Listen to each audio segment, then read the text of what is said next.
बिस्मिल्लाहिर्रहमानिर्रहीम। हमारे हाथ दिन भर कामों में मसरूफ़ रहते हैं। साबुन के अलावा वॉशिंग पाउडर में शामिल मुख्तलिफ़ कीमियाई अज्जा हाथों की जिल्द और नाखनों को खुश्क कर देते हैं। इसके लिए हम वज़न अर्के गुलाब और ग्लिसरीन मिलाकर हाथों पर मालिश करें। हाथ नरम व मुलायम हो जाएंगे। 10-12 नीम के ताज़ा पत्तों को एक गिलास पानी में उबाल लें। पानी ठंडा होने पर उससे गरारे करें। नीम के पत्ते जरासीम कुश हैं, इसलिए इसका बाकायदा इस्तेमाल मुंह से बदबू दूर कर देता है। अगर कान या नाक छेदने के बाद पक जाएं, तो इन पर रुई की मदद से अतर लगाएं या भूनते हुए सालन का तेल लेकर लगाएं।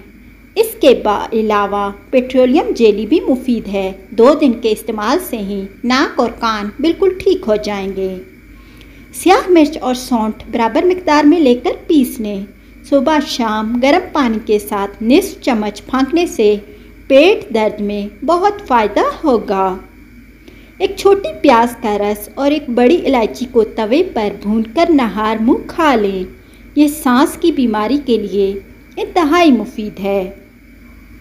एक देसी चूज़ा, लहसुन के जवे, काली मिर्च, पुदीना और अदरक 4 प्याली पानी में इतना पकाएं कि 2 कप रह जाए।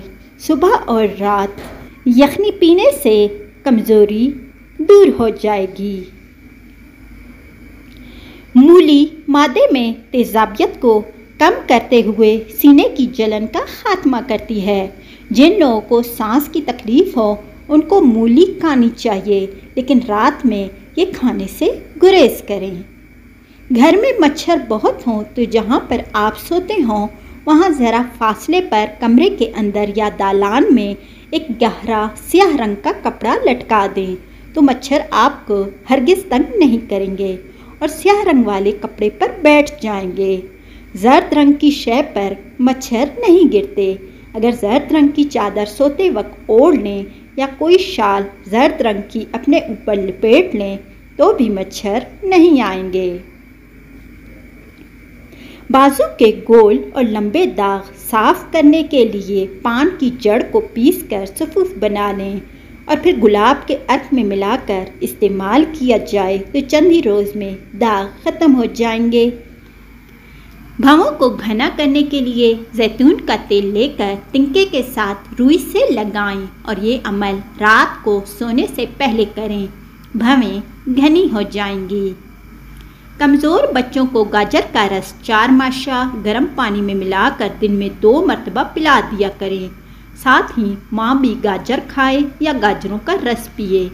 इसे आम बच्चों को भी पिलाया जाए तो इनकी सेहत में भी नुमाया तौर पर बेहतरी आएगी।